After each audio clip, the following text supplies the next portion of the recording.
కాంట్రవర్సీలకు care of address sensational director Ram Gopal Varma మనతో ఉన్నారు. ఆయనతో మాట్లాడదాం. రామ్ గోపాల్ వర్మ గారు లక్ష్మీస్ ఎన్టీఆర్ సినిమా తీశారు, రిలీజ్ అయింది, హిట్ టాక్ వినిపిస్తూ ఉంది. సో ఆంధ్రాలో ఇంకా రిలీజ్ కాని పరిస్థితి ఉంది. ఎందుకు మిమ్మల్ని అలా టార్గెట్ చేశారు? ఒక మూవీ తీస్తే నిజాన్ని చెప్తున్నాను మీరు చెప్తుంటే ఎందుకు టార్గెట్ చేశారు మిమ్మల్ని? నన్ను కదండి, బేసిక్లీ ఐ థింక్ అన్కంఫర్టబుల్ దాంట్లో ఉన్న ఏదైతే నిజాలు. Obviously it's a film based on ఒక watershed event Andhra Pradesh political హిస్టరీలో జరిగింది ఒక 25 సంవత్సరాల క్రితం. ఆ ఈవెంట్లో ఎవరెవరైతే ఆ టైంలో పాల్గొన్నారో, దీనికోసం వాళ్ళ ఎజెండాస్ ఏంటో అవన్నీ బయటకు వచ్చి ఫ్రెష్గా మెమరీస్ అవుతాయనే ఒక ఉద్దేశంతో I feel some forces are trying to delay the film. So Chandrababu elections ముందు చంద్రబాబుని మీరు టార్గెట్ చేశారు, విలన్గా చూపించే ప్రయత్నం చేస్తున్నారంటూ కూడా టీడీపీ నేతలు చాలామంది కేసులు పెట్టారు, కోర్టుకు వెళ్ళిన పరిస్థితి కనిపించింది. ఇప్పుడు ఇక్కడ విలన్ అనే దానికి మీనింగ్ లేదండి, ఎందుకంటే విలన్ అనేది ఒక సినిమాటిక్ టర్మ్, అది ఒక కమర్షియల్ సినిమాలో హీరో విలన్, కామెడియన్, హీరోయిన్ అనేది. ఇంకపోతే ఇది నేను క్రియేట్ చేసింది కాదు, ఇది నిజంగా జరిగింది, ఒప్పుకున్నది, వాళ్ళు కూడా ఒప్పుకున్నది. ఎవరెవరైతే వెన్నుపోటుదారులు అని వాళ్ళు మనం అంటున్నామో వాళ్ళు కూడా కాదనలేదు. వాళ్ళు మహా అయితే ఏ పరిస్థితుల్లో చెయ్యాల్సి వచ్చింది అన్నది వాళ్ళు చెప్తున్నారు, కానీ చెయ్యలేదని చెప్పట్లే ఎవరు. సో అది నేను ఒక డెలిబరేట్గా లేనిది ఉన్నది చూపించినట్టు అది నా ఉద్దేశం కాదు. అందరికీ ఏం జరిగిందో తెలుసు, ఎలా జరిగింది, ప్రాసెస్ ఏంటి, దాని ఎమోషనల్ ఆస్పెక్ట్ ఏంటి, దాని సీక్వెన్స్ ఆఫ్ ఈవెంట్స్ ఏంటి, ఇది చెప్పడమే లక్ష్మీస్ ఎన్టీఆర్ ఉద్దేశం. ఈ లక్ష్మీస్ ఎన్టీఆర్ రిలీజ్ అయిన తర్వాత దీని ప్రభావం ఏపీ ఎలక్షన్స్ మీద ఖచ్చితంగా ఉంటుందని చెప్పారు. దాన్ని ఏ రకంగా అర్థం చేసుకోవాలి?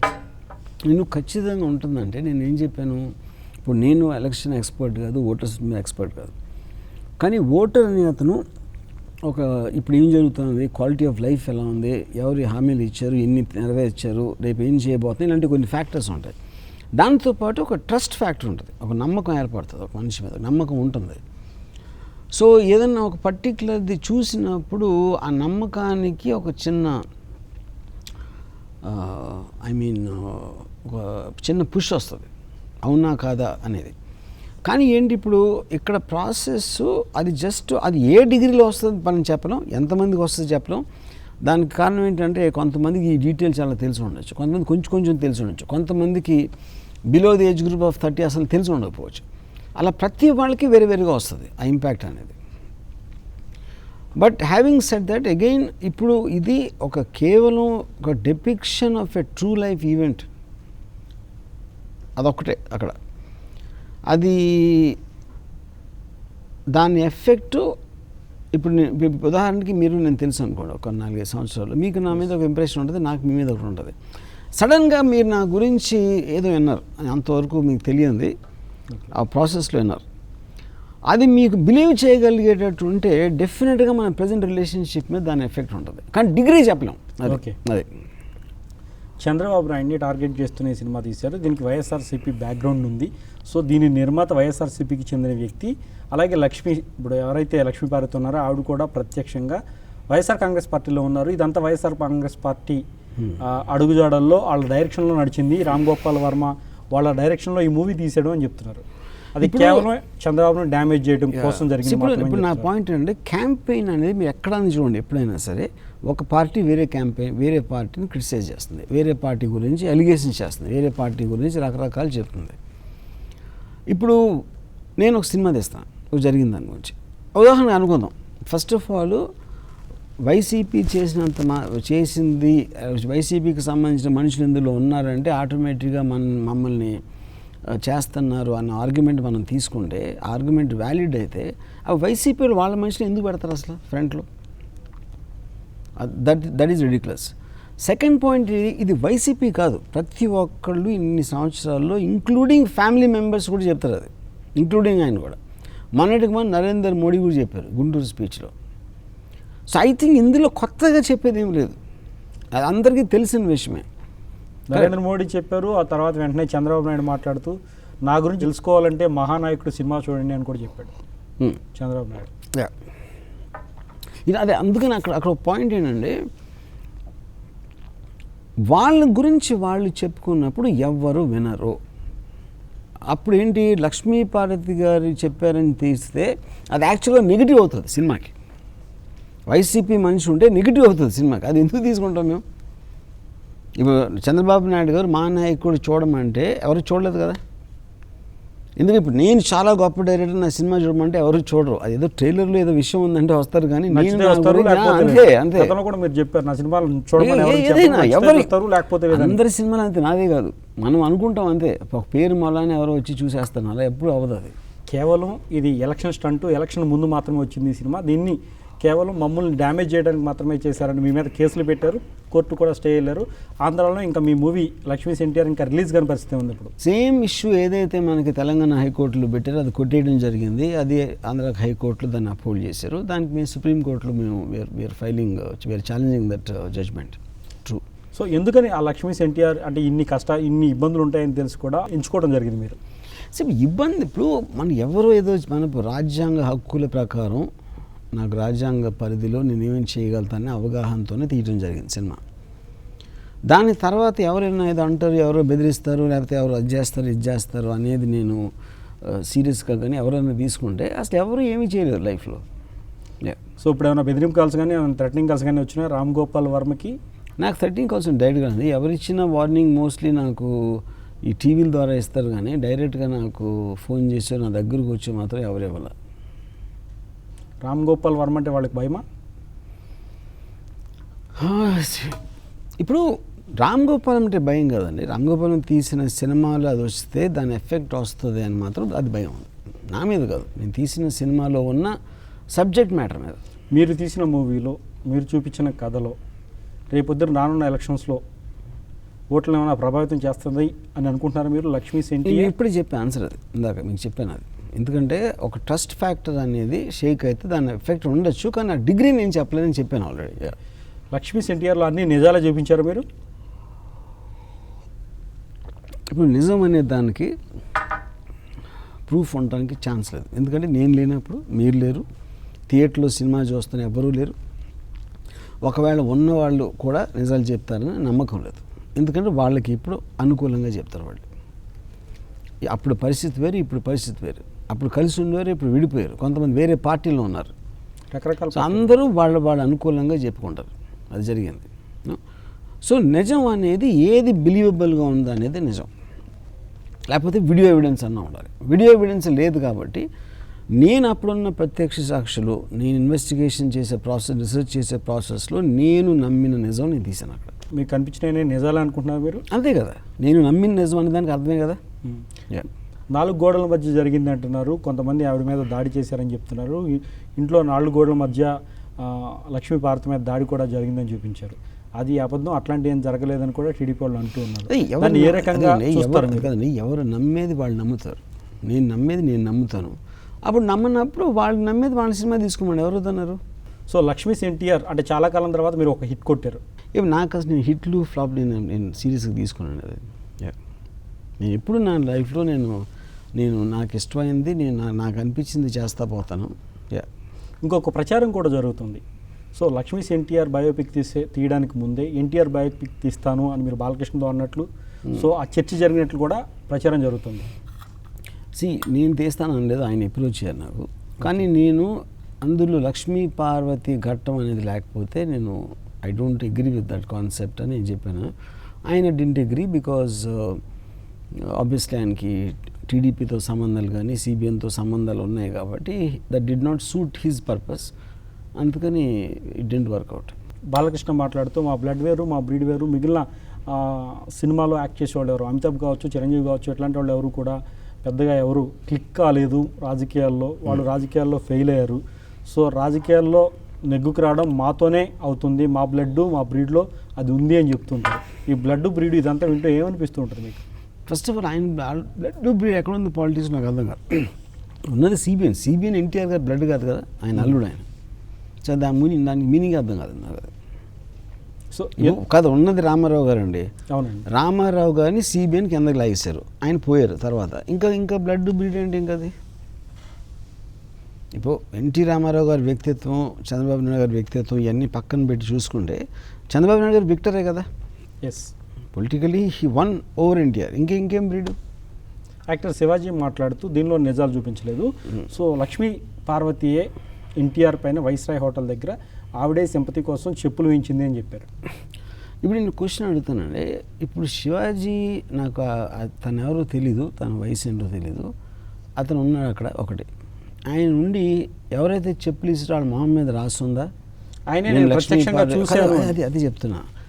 చెప్పులు విసిరిన వాడి మొహం మీద రాస్తుందా నేను లక్ష్మీపార్వతి మనిషినని, లేకపోతే ఈయనకి చెవిలో చెప్పి వేసాడా? ఆ డీటెయిల్స్ కూడా చెప్పకపోతే ఆవిడే మనుషులు పెట్టి వేయించిందండి. ఇప్పుడు కాన్స్పిరసీ అనేది ఏమైనా చెప్పచ్చండి. ఎన్టీఆర్ఏ వేయించుకున్నాడని చెప్తాం. ఇంకోటి చెప్తాడు, లక్ష్మీపార్వతి పక్కన పెట్టండి, నా మీద సింపతి రావడానికి ఎన్టీఆర్ఏ మనుషుల్ని తెప్పించి వేసుకోవడం ఒకళ్ళు చెప్పచ్చు, ఇంకోటి ఏదో చెప్పదు. మీకు కథలు అది కాన్స్పిరసీ. ఓకే, అది నిజం కాకపోవచ్చు, నేను చెప్పింది నిజం కాకపోవచ్చు, ఇంకెవరో చెప్పింది కూడా నిజం కాకపోవచ్చు.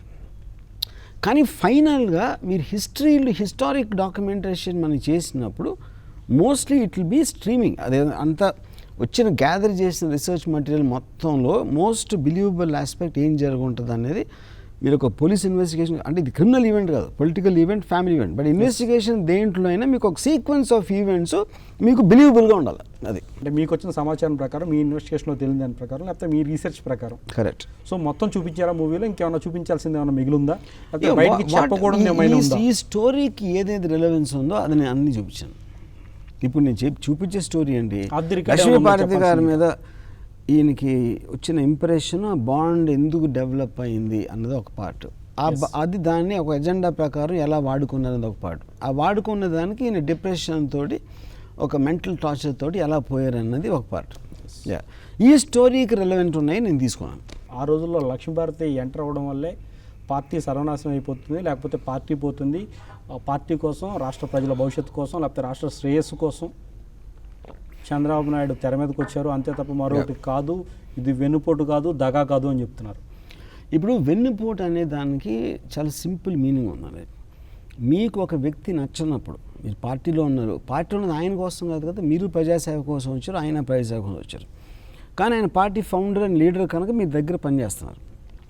ఎప్పుడైతే పార్టీ లీడర్ సరిగ్గా చేయట్లేదు అని మీకు అనిపించిందో, మీరు ఆ పార్టీ వదిలేసి వేరే పార్టీలోకి వెళ్ళాలి, లేకపోతే మీరు కన్ఫర్మ్ చేయాలి ఆయన, మీది చేసేది తప్పు, ఇలా అయితే మేము చెయ్యం అని చెప్పాలి. అలా చెప్పకుండా దగ్గరే ఉండి ఆయనతో పాటు ఉండి ఆయన నమ్మినట్టు నటించి దాని తర్వాత ఇలాంటి ఒక బ్యాక్ హ్యాండెడ్ వ్యూతో తీసినప్పుడు దానికి డిక్షనరీ మీనింగ్ వెన్నుపోతుంది. బ్యాక్ స్టాబింగ్ అనే వర్డ్ ఎక్కడి నుంచి వచ్చింది? మీకు షేక్స్పియర్ డ్రామా నుంచి వచ్చింది. జూలియస్ సీజర్ని చంపినప్పుడు యూట్యూబ్ బ్రూటస్ అనేది ఫేమస్ ఎందుకైంది? శత్రువు చేసినప్పుడు అది ప్రాబ్లం లేదు, శత్రువు పని అది చెయ్యాలి. మీ పక్క నుండి మీకు తెలియకుండా చేసినప్పుడే వెన్నుపోటు అంటారు దాన్ని. అదే రాజకీయం అంటున్నారు ప్రస్తుతం. ఫైన్, అది మీరు పేరు పెట్టచ్చు. మీరు చాణక్య నీతి అనొచ్చు, ఎక్స్ అనొచ్చు, వై అనొచ్చు, అది మీరు పేరు పెట్టారు. సో మీరేమో వెన్నుపోటు అంటున్నారు, నేను అనలేదు. వెన్నుపోటు అనేది ప్రతి పత్రిక ఆ రోజు హెడ్లైన్స్లో పెట్టింది, నేను అనలేదు. 25 సంవత్సరాల నుంచి వేల మంది అన్నారు వెన్నుపోటు. సో టీడీపీ నేతలు అంటూ ఉంటున్నారు, కొత్తగా రామ్ గోపాల్ వర్మ ఏం చెప్పలేదు, అందరూ కూడా ఎప్పటి నుంచో చంద్రబాబు వ్యతిరేకులందరూ కూడా ఈ వెన్నుపోటు ఇవన్నీ మాట్లాడుతూ ఉంటారు, కొత్తగా రామ్ గోపాల్ వర్మ చెప్పింది ఏమీ లేదు ఆ సినిమాలో అని చెప్తున్నారు. ఓకే, చెప్పింది ఏమి లేదు అంటే అప్పుడు చూడదని చెప్పండి. చూస్తున్నారు కదా జనం, అక్కడే మీకు తెలిసిపోయింది కదా. చూసి మీరు ఎక్కడ మీరు ఏ పబ్లిక్ రివ్యూల్లో చూసినా everybody feels they found something new. మీరు చూడండి కావాలంటే. ఈ మూవీ నిజాలను చెప్తే, నిజాలను చూపిస్తే ప్రజలకి మూవీని ఆపేయడానికి ఒక డైరెక్టర్గా ఏ రకంగా చూస్తున్నారు మీరు దాన్ని? ఎనీ ఫిల్మ్ మేకర్ కానీ, ఎనీ సిటిజన్ అవ్వచ్చు for that matter, constitutional rights, freedom of speech ఉన్న ఒకరి గౌరవించి ఎవరైనా సరే, you will feel it is not justified what they are doing. So అదే దాంట్లో మనకున్న రైట్స్ ప్రకారం we'll be trying to fight that. ప్రస్తుతం బయోపిక్ల సీజన్ నడుస్తుంది. మోదీ బయోపిక్ తీస్తున్నారు, అలాగే సావిత్రి బయోపిక్ తీశారు, అంతకుముందు మాజీ ప్రధాని బయోపిక్లు కూడా చాలా వచ్చినాయి. ఇవన్నీ కూడా ఎలక్షన్స్ ముందు వస్తాయి. ఇప్పుడు బయోపిక్ నార్మల్ ఫిల్మ్ అనేది పాయింట్ కాదండి. Anything it has to interest you, it has to grip narration in the narrative. దాని తర్వాత బయోపిక్ అనేది మనం ఒక ట్రూ స్టోరీ అని మనం చెప్తున్నాం కాబట్టి దాంట్లో మీకు ఒక ఎలిమెంటు, ఇది మీకు తెలిసిన ఇన్ఫర్మేషన్తో కంపేర్ చేసుకుంటే ఎంత బిలీవబుల్గా ఉంది అనేది ఒక ఆస్పెక్ట్ ఒకటి వస్తుంది బయోపిక్లో extra. Otherwise both of them have to be entertaining and gripping. YSR biopic అయినటువంటి యాత్ర మూవీపై మీ కామెంట్ ఏంటి? నేను ఐ లైక్డ్ ఇట్ అండి, బట్ అంటే నా సెన్సిబిలిటీకి the narration was little too straight. తెలంగాణలో కావచ్చు, ఆంధ్రాలో కావచ్చు, మీది తెలంగాణలో మీ మూవీ రిలీజ్ అయింది, ఆంధ్రాలో ఇంకా మూవీ రిలీజ్ కావాల్సిన పరిస్థితి అనిపిస్తుంది. సో ఇప్పుడు ఇంకా అక్కడ రిలీజ్ అవ్వలేదు. యా సో మీరు సుప్రీంకోర్టుకి వెళ్ళారు. సో సుప్రీంకోర్టుకి వెళ్ళి సుప్రీంకోర్టు మీకు డైరెక్షన్ ఇచ్చి ఆ తర్వాత మీరు రిలీజ్ చేసుకుంటే కమర్షియల్గా వర్కౌట్ అవుద్దా మీకు? Commercially it is already worked out అండి. ఓకే. నేను చేసిన కాస్ట్ అట్లన్నింటిలోకి పాయింట్ ఏంటి, యాజ్ ఎ ఫిల్మ్ మేకర్ నేను మనీ గురించి ఆలోచన. I want my film to be seen by maximum number of people. అది నా మెయిన్ పాయింట్. థియేటర్లో రిలీజ్ అయినప్పుడు ఫైనాన్షియల్ వైజ్గా ఉంటుంది, లేనప్పుడు ఈ రోజున ఒక చోట రిస్ట్రిక్ట్ చేయటం అనేది జరగదు. అది ఇంపాసిబుల్. ఎందుకంటే ప్రపంచంలో ఎక్కడ రిలీజ్ అయినా మొత్తం ప్రపంచం రిలీజ్ అయిపోయినట్టు. అది ఏది ఇంట్రెస్ట్ ఉన్నప్పుడు చూడటానికి. మామూలుగా ఫ్రైడే సినిమాలు అందరూ అని చూద్దాం అనుకున్నప్పుడు మీకు అది కావాలి. కానీ లక్ష్మీస్ ఎన్టీఆర్లో నా కాంట్రవర్షియల్ ఎలిమెంట్ చూడాలని ఆంధ్రప్రదేశ్లో ఎవ్వరు అనుకున్నా వాళ్ళు ఖచ్చితంగా చూడగలుగుతారు. ఎలాగోలా ఏదో రకంగా అది పైరసీ సైటా ఎక్కడ ఎక్సా వైఆర్ ఎక్కడైనా సోషల్ మీడియాలో ఆఫ్ కోర్స్. మీరు సోషల్ మీడియాలో కూడా రిలీజ్ చేసేసినట్టున్నారు మూవీని. రిలీజ్ చేయలేదు, అదే థియేటర్లో షూట్ చేసి రిలీజ్ చేస్తున్నారు. ఓకే. రామ్ గోపాల్ వర్మ సెన్సేషనల్ని కోరుకుంటారు, కాంట్రవర్సీలను కోరుకుంటారు, కమర్షియల్గా వర్కౌట్ అవ్వడానికి ఈ స్టోరీస్ అన్నీ తీస్తూ ఉంటారు. వంగవీటి మూవీ కావచ్చు, రక్త చరిత్ర కావచ్చు, లేకపోతే ఇప్పుడు తీసిన లక్ష్మీస్ ఎన్టీఆర్ కావచ్చు అంటున్నారు. ఏ సినిమా అయినా ఎవరైనా కమర్షియల్గా వర్క్ అవడానికే తీస్తారు. ఉట్టి బయోపిక్లే కాదు, కాంట్రవర్షియల్ ఎలిమెంట్స్. ఏ సినిమా తీసినా దానికోసమే తీస్తారు. పాయింట్ 1. పాయింట్ 2, నేను ఎప్పుడు కూడా నాకు larger than life characters, controversial subjects అంటే నాకు పర్సనల్ ఎఫినిటీ ఉంది. దానికి దీనికి సంబంధం లేదు. రామ్ గోపాల్ వర్మ ట్వీట్ చేస్తూ ఉంటారు, కేఏ పాల్ నన్ను ముంబైలో మా కాళ్ళు మొక్కారు అని అన్నారు. దానికి కూడా మీరు కౌంటర్ ఇచ్చిన పరిస్థితి కూడా కనిపించింది. కేఏ పాల్ మీకు స్వతహాగా తెలుసా? నీకు అప్పుడే ఫస్ట్ టైం లేదు కలిసి. సో ఆయనకి మీరు మొక్కారా? కానీ నేను ముఖ్యం నేను చెప్పాను కదా, నేను చెప్పాను కాళ్ళు లాగటానికి అనుకుని తర్వాత జీసస్ క్రైస్ట్ భయపడి ఆగిపోయాను. చేసి చాలాసార్లు చెప్పాను, ఎప్పుడో పాత విషయం అది. కేపాల్ చూస్తే ఏమనిపిస్తుండదు మీకు? వస్తుంది. కేపాల్ కూడా ఇప్పుడు పార్టీ పెట్టారు, పార్టీ పెట్టి తిరుగుతూ ఉన్నారు, ప్రచారం చేస్తూ ఉన్నారు. ఇప్పుడు కొంచెం అంటే ఆ జోక్ కొంచెం ఎక్కువ అయిపోయి నవ్వు రావట్లేదు అంతే, అంతకనే లేదు. ఎక్స్ట్రాడినరీ అయిపోయింది అనుకుంటున్నారా? అంటే బాలకృష్ణకి ఈ మూవీ నేను అంకితం ఇస్తున్నాను అని చెప్పారు మీరు. అంటే అది సెటైరిక్గా చెప్పారు. సెటైర్ కాదండి, ఎందుకంటే నిజంగా బాలకృష్ణ గారు ఆ సినిమా కోసం నన్ను అప్రోచ్ అవ్వకపోతే ఈ సినిమా తీసి ఉండేవాను కాదు. That is the truth. So అంటే బాలకృష్ణ మిమ్మల్ని అప్రోచ్ అవ్వడం వల్లే, ఆయన ఇన్స్పిరేషన్ వల్లే ఈ సినిమా తీశారు మీరు? అదే అక్కడే నాకు అసలు సబ్జెక్ట్ మ్యాటర్ మీద ఇంట్రెస్ట్ వచ్చింది, దాని గురించి అది నేను చెప్పేది తీయాలి అని. సో కేసీఆర్ బయోపిక్ కూడా మీరు తీయబోతున్నారని ఒక ప్రచారం జరుగుతుంది. అదే I'm very interested in that. కానీ నాకు ఆయన గురించి ఎక్కువ అవగాహన లేదు. But I'm just started research in that. అంటే రామ్ గోపాల్ వర్మ ఇప్పటి వరకు ఓట్ చేశారా? ఇప్పటివరకు చేయలేదు. సో ఎప్పుడైనా అనిపించిందా నేను పౌరుడిని ఓట్ చేయలేదు, చేయడం నా కర్తవ్యం కానీ చేయట్లేదని? ఇప్పటివరకు ఏ పార్టీకి ఓట్ వేయలేదు? ఎప్పుడు ఎవరికి ఓట్ వేయలేదు. సో ఎందుకని? అది ఓట్ వేయటం అనేది బాధ్యత రహితం అని నేను ఫీల్ అవుతాను. ఎందుకని అలా? ఎందుకంటే ఓటు వేయటం మనకు రాజ్యాంగం ప్రకారం మన హక్కు కదా, అది ప్రతి పౌరుడు హక్కు కానీ నెసెసిటీ కాదు. ఓటు వేయకపోవడం అనేది ఇల్లీగల్ కాదు. ఆ హక్కు నేను ఎందుకు ఉపయోగించుకోవట్లేదు అంటే నాకు పాలిటిక్స్ మీద అవగాహన లేదు. అవగాహన లేనప్పుడు ఆ డెసిషన్ మేకింగ్లో నా పార్ట్ ఉంటే బాధ్యత రహితం అవుతుందని నా ఫీలింగ్. కాంటెస్ట్ చేసేవాడికి ఉండాలా లేదా, అర్హత ఉండాలి లేదు నాకు తెలియదు, కానీ ఓటు వేసేవాడికి అర్హత ఉండాలి. ఎందుకంటే క్యాండిడేట్ ఎవరు, అతను ఏమంటున్నాడో, పార్టీ ఏంటి, ఆ పార్టీ ఎజెండా ఏంటి, అంతకుముందు ఆ పార్టీ ఏం చేసింది, వాళ్ళు ఇచ్చే హామీలు ప్రాక్టికల్గా నెరవేరగలుగుతాయా లేదా, ఒకవేళ నెరవేరితే దాని సైడ్ ఎఫెక్ట్స్ ఎకానమీ మీద ఎంత ఉంటాయి, ఇలాంటి ఆలోచన ఇలాంటి అర్థం లేనప్పుడు ఓటు వేయటం అనేది బాధ్యత రహితం అవుతుందని నా నమ్మకం. సో ఓటు ఎక్కడైనా ఉందా, ఎక్కడైనా నమోదు చేసుకున్నారా? నాకు తెలియదు. అసలు ఓటే లేదు. నాకు తెలీదు, నేను అసలు అడగలేదు ఇప్పుడు ఎవరిని. సో ఇప్పుడున్న రాజకీయ నేతలు చూస్తే మీకు ఏమనిపిస్తుంది? బయోపిక్లు నేను పట్టించుకోను రాజకీయ నేతలు, నాకు ఎవ్వరు తెలీదు. నేను పాలిటిక్స్ నేను ఫాలో అవ్వను అసలు. సో మీ ఫ్రెండ్ లగడపాటి రాజగోపాల్ కూడా నిన్నటి వరకు పాలిటిక్స్లోనే ఉన్నారు, యాక్టివ్ పాలిటిక్స్. అయితే యాక్టివ్ పాలిటిక్స్లో ఉన్నారు, మీకు ఫ్రెండ్ కూడా. నాకు పర్సనల్గా ఫ్రెండ్, నేను పాలిటిక్స్ నేను ఫాలో అవ్వను. అసలు పాలిటిక్స్ ఫాలో కాదు, పాలిటిక్స్ ఫాలో కాకుండానే లక్ష్మీస్ ఎన్టీఆర్ తీశారు మీరు. Lakshmi's NTR it is a drama which happened 25 years back. There is nothing with politics. So Ram Gopal Varma next movie ఏంటి? స్క్రిప్ట్ రాస్తున్నాను, ఇంకా డీటెయిల్స్ అలా చెప్తాను. భిన్నంగా ఉంటారు, కేసులకు భయపడరు. వంగవీటి మూవీ తీసినప్పుడు కూడా వంగవీటి రంగ కొడుకు రాధాకృష్ణ మీపై ఒక కేసు కూడా వేశారు. సో మమ్మల్ని డ్యామేజ్ చేశారు, నిజాలు తీయలేదు అని. దానిపై మీ కామెంట్ ఏంటి? ఇప్పుడు సేమ్ థింగ్ అండి. ఇప్పుడు ఇందాక చెప్పిన దానికి దీనికి ఆన్సర్ తేడా ఉంటుంది, అది అయిపోయింది ఆ విషయం. సో అంటే అందరూ చెప్తుంటారు సెన్సేషనల్ కోరుకుంటారు, రామ్ గోపాల్ వర్మ సెన్సేషనల్ కోరుకునే భాగంలోనే సో హైప్ కోసం ఇలాంటి మూవీస్ తీస్తూ ఉంటారు, మీడియా అటెన్షన్ డ్రా చేస్తూ ఉంటారు అంటారు. పబ్లిసిటీని వాడుకోవటం అనేది ఫిల్మ్ మేకింగ్ పార్ట్లో అది. మేము పోస్టర్ వేసినా ఇలా మీకు ఇంటర్వ్యూ ఇచ్చినా ఏం చేసినా సరే కూడా అది సబ్జెక్ట్ మ్యాటర్కి అటెన్షన్ డ్రా చేయడానికి పబ్లిసిటీ లాగా వాడుకోవడం జరుగుతుంది. That's a part and parcel of film industry. Sridevi అభిమాని అని చెప్పారు, శ్రీదేవిపై బయోపిక్ ఏమైనా తీసే ఆలోచన ఏమైనా? లేదు, ఆయన అభిమాని కాదు, అభిమాని రూపంలో వాడుకుంటున్నారు ఎన్టీఆర్ని అంటున్నారు. ఇప్పుడు ఎవరు ఏమి చెప్పినా అనుకునే వాళ్ళు అనుకుంటారండి. వాళ్ళకి సమాధానం చెప్పినా దానికి కాంట్రరీగా వాళ్ళు నమ్మేది వాళ్ళు నమ్ముతారు. సో అలాంటప్పుడు వాళ్ళకి సమాధానం చెప్పాల్సిన మీనింగ్ లేదు. సో కేతిరెడ్డి చెప్తూ ఉన్నారు, ఇప్పుడు లక్ష్మీస్ ఎన్టీఆర్ ఆయన తీశారు, నేను లక్ష్మీస్ వీరగ్రంథం తీస్తాను అని చెప్తున్నాను. వీరగ్రంథం కూడా ఆయన ఎవడో నాకు తెలియదండి. ఇప్పుడు కానీ ఎవరైనా ఏదైనా తీసుకోవచ్చు, ఎవరు కాదంటారు.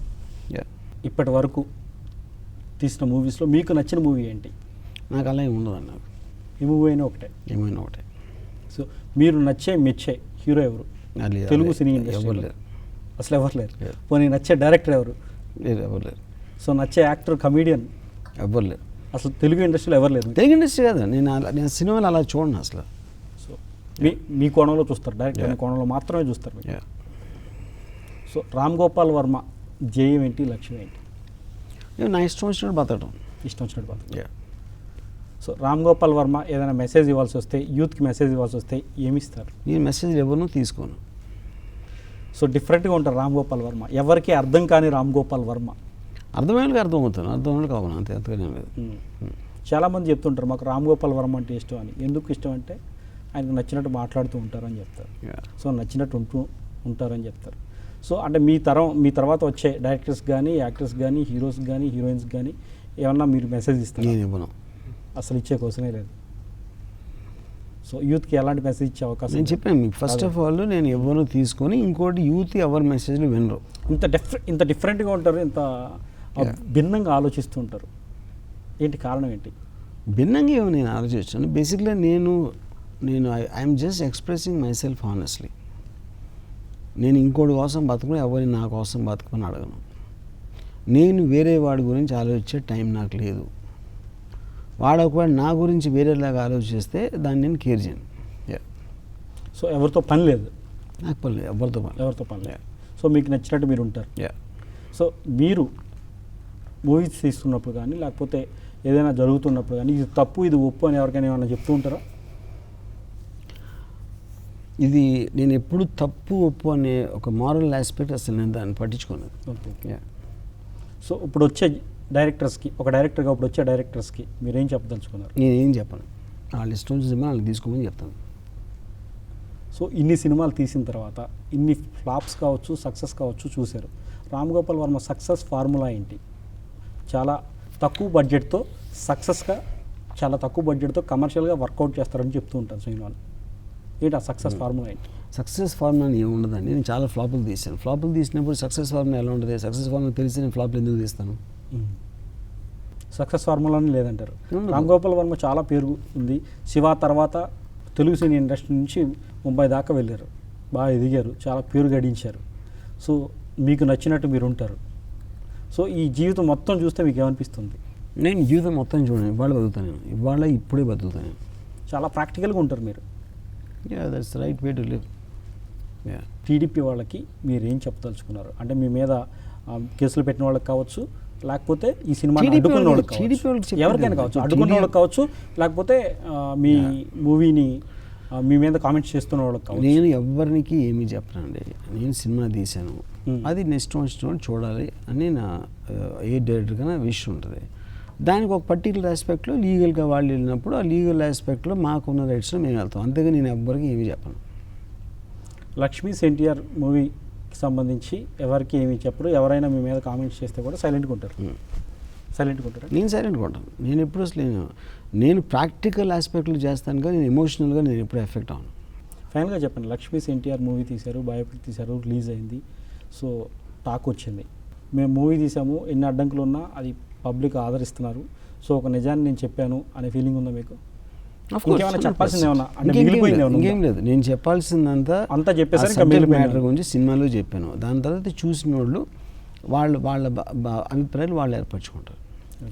Thank you Ram. Thank you. తనేం చెప్పాలనుకున్నానో, తనేం రీసెర్చ్ చేశానో అన్ని నిజాలు మాత్రమే చెప్పాను. తనకు తెలిసిన దానిలో, తనకు రీసెర్చ్ చేసిన దానిలో, తనకు వచ్చిన ఇన్ఫర్మేషన్ ప్రకారం, తన ఇన్వెస్టిగేషన్లో తెలిసిన దాని ప్రకారం మాత్రం నిజాలు చెప్పానంటున్నారు రామ్ గోపాల్ వర్మ.